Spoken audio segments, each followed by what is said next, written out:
Hello viewers.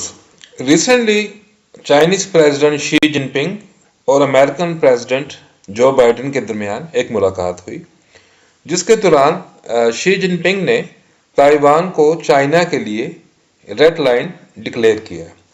इसका मतलब ये है कि ताइवान इशू पे जो चाइना की पोजीशन है, इस पे मजीद कोई कंप्रोमाइज या निगोशिएशन नहीं हो सकती, और ये कि जो भी कंट्री इस रेड लाइन को क्रॉस करेगा वो चाइना का दुश्मन माना जाएगा।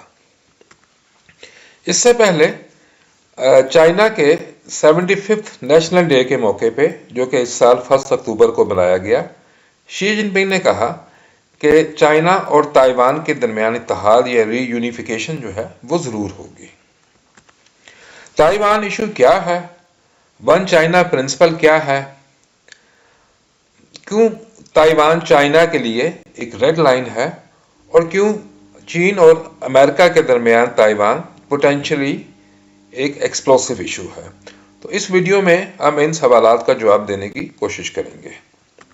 अगर आपने अब तक मेरे चैनल को सब्सक्राइब नहीं किया है तो आपसे रिक्वेस्ट है कि काइंडली इसको एज द आइडियस सब्सक्राइब कर लें। ताइवान एक सेल्फ गवर्निंग आइलैंड है जो कि चाइना से 100 माइल्स के फासले पे है। चाइना और ताइवान के दरमियान एक नैरो वाटर चैनल है जिसको ताइवान स्ट्रेट कहते हैं, जैसे कि आप इस तस्वीर में देख सकते हैं।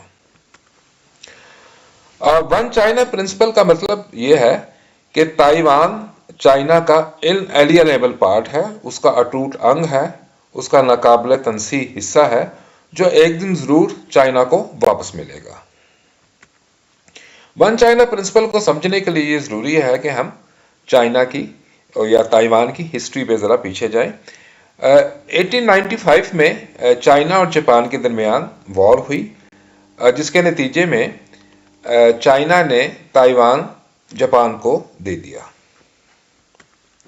वर्ल्ड वॉर 2 के दौरान जापान ने ताइवान को इस्तेमाल किया साउथ ईस्ट एशियन नेशंस के ऊपर अपने अटैक्स के लिए। तो इससे एविडेंट हो गई कि ताइवान की स्ट्रेटेजिक इंपॉर्टेंस बहुत ज़्यादा है। फिर जैसा कि आपको मालूम है कि सेकेंड वर्ल्ड वॉर में जापान को शिकस्त हुई, तो जापान की शिकस्त के बाद 1945 में ताइवान चीन को दोबारा मिल गया। उस वक्त चीन में नेशनलिस्ट या कौम परस्तों की हुकूमत थी। फिर 1949 में कम्युनिस्ट ने नेशनलिस्ट को शिकस्त दे दी और पीपल्स रिपब्लिक ऑफ चाइना की बुनियाद डाली। जैसा कि आप इस तस्वीर में देख सकते हैं कि माओ जेतुंग पीपल्स रिपब्लिक ऑफ चाइना या पीआरसी के क़याम का ऐलान कर रहे हैं। नेशनलिस्ट को रिट्रीट करना पड़ा और उन्होंने ताइवान में पनाह ली, जो कि जैसे बताया आपको एक आइलैंड है, अमेरिका की सपोर्ट से। जब 1950 में कोरियन वार स्टार्ट हुई तो उस वक्त चाइना ने नॉर्थ कोरिया का साथ दिया और अमेरिका ने साउथ कोरिया का। तो अमेरिका ने चाइना को कमज़ोर करने के लिए ताइवान और मेनलैंड चाइना के दरमियान अपना एक नेवल फ्लीट स्टेशन कर दिया। कोरियन वॉर के दौरान यूएसए ने ताइवान की मिलिट्री और इकोनॉमिक असिस्टेंस में इजाफा कर दिया, क्योंकि यूएस को अंदाज़ा हो गया था कि ताइवान को अपने हम एक स्ट्रेटेजिक बेसिस के तौर पर इस्तेमाल कर सकते हैं, जहां से हम अपनी मिलिट्री प्रेजेंस भी यूएसए रख सकता है।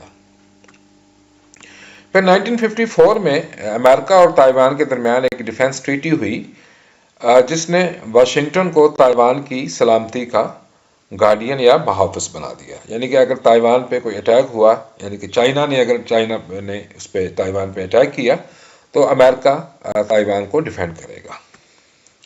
और ये अमेरिकन सपोर्ट ही थी जिसकी वजह से 1970 तक यूनाइटेड नेशन में चाइना की रिप्रेजेंटेशन अवामी जमहूरियत चीन की बजाय ताइवान, जो कि बहुत छोटा से चाइना के हिस्से पे था, वो करता रहा। फिर अर्ली 1970s में अमेरिका और चाइना के दरमियान रिलेशंस इम्प्रूव होना शुरू हो गए, और यही वजह थी कि 1971 में पीआरसी ने ताइवान की जगह यूनाइटेड नेशन में जो चाइना की सीट थी उस पर चाइना को रिप्रेजेंट करना शुरू कर दिया। और फिर आपको मालूम होगा कि 1972 में, जैसे कि आप इस तस्वीर में देख सकते हैं, अमेरिकन प्रेसिडेंट रिचर्ड निक्सन ने चाइना का एक हिस्टोरिक विजिट किया। 1979 में अमेरिका ने चाइना के साथ मुकम्मल डिप्लोमेटिक रिलेशंस सेटअप कर लिए, इस्टेब्लिश कर लिए, और अमेरिका ने ये इस चीज़ को भी डिक्लेयर किया कि अब हम ताइवान के साथ जो हमारे डिफेंस एग्रीमेंट है उसको हम ख़त्म कर देंगे, और ये इस चीज़ को तस्लीम किया कि सिर्फ दुनिया में सिर्फ एक चाइना है जिसको People's Republic of China represent करता है, और यह कि ताइवान चाइना का हिस्सा है। तो इस चीज़ को वन चाइना पॉलिसी कहा जाता है। लेकिन बाद में यूएस कांग्रेस ने एक लॉ पास किया जिसको कहते हैं ताइवान रिलेशंस एक्ट। तो इस एक्ट ने अमेरिकन गवर्नमेंट को ऑथराइज किया कि वह ताइवान के साथ सोशल एंड इकोनॉमिक रिलेशन यानी कि पीपल टू पीपल और ट्रेड रिलेशन जो है वो कायम कर सकता है, मेंटेन रख सकता है, और साथ ये भी यूएसए को राइट दिया कि वो ताइवान को आर्म्स जो है वो सेल करना भी जारी रख सकता है। अगर यानी उसका मकसद ये था कि अगर चाइना की तरफ से ताइवान पे अटैक होता है तो ताइवान जो अमेरिकन आर्म्स है उसको यूज़ करेगा अपने डिफेंस के लिए। दूसरी तरफ ताइवान ने भी अपनी एक बड़ी एक्टिव डिप्लोमेसी रखी, और साथ साथ बीजिंग के साथ भी जो इकोनॉमिक और पीपल टू पीपल रिलेशंस थे उनको नॉर्मलाइज करना शुरू कर दिया। 2010 में China Taiwan economic cooperation framework agreement sign हुआ दोनों चाइना और ताइवान के दरमियान, जो कि एक फ्री ट्रेड एग्रीमेंट है, और जिसका मकसद दोनों कंट्रीज के दरमियान इकोनॉमिक ट्रेड और इन्वेस्टमेंट रिलेशंस को प्रमोट करना है। और इसी के नतीजे में यह है कि चाइना और ताइवान के दरमियान जो ट्रेड है वो लास्ट ईयर $264 बिलियन था, जिसमें ताइवान की एक्सपोर्ट्स का शेयर $196 बिलियन और चाइना की जो ताइवान को एक्सपोर्ट्स हैं उसका शेयर $68 बिलियन है।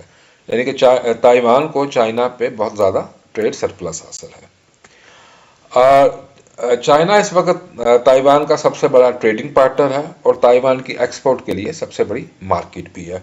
तो ये एक लेसन भी है दूसरे कंट्रीज़ के लिए भी कि अगर कंट्रीज़ के दरमियान पॉलिटिकल रिलेशंस टेंस भी हैं, अप्स एंड डाउन भी हैं, लेकिन उनके दरमियान जो इकोनॉमिक रिलेशंस हैं या पीपल टू पीपल रिलेशंस हैं वो कायम रहना चाहिए। उम्मीद है आपको ये वीडियो पसंद आई होगी। अगली वीडियो में हम आपको ये डिस्कशन जारी रखेंगे और आपको एक्सप्लेन करेंगे कि ताइवान यूएस चाइना रिलेशंस में एक फ्लैश पॉइंट क्यों है। आपसे दरख्वास्त है कि प्लीज़ मेरे चैनल को सब्सक्राइब करें ताकि मैं इस तरह की मज़ीद इंफॉर्मेटिव वीडियो आपके साथ शेयर कर सकूं। Thank you for your time.